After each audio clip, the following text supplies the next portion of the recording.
La planta que no hace ruido, la Dieffenbachia. ¿Sabías que existe una planta que no hace ruido, pero que todos respetan? No se mueve, no se queja, no habla, y aún así, llena los espacios de vida, elegancia y energía. Esa planta silenciosa, pero poderosa, es la Dieffenbachia. Con sus hojas grandes, de tonos verdes y cremosos, la Dieffenbachia parece pintada a mano. Es una planta tropical muy popular en interiores porque purifica el aire y aporta frescura natural. A pesar de su belleza, hay que tenerle respeto, su savia es tóxica, y puede causar irritación si se toca o se ingiere.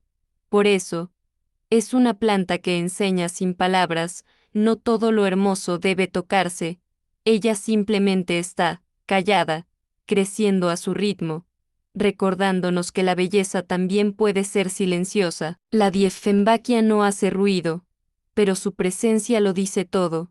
Si la cuidas bien, te regalará un verde intenso que transformará cualquier rincón.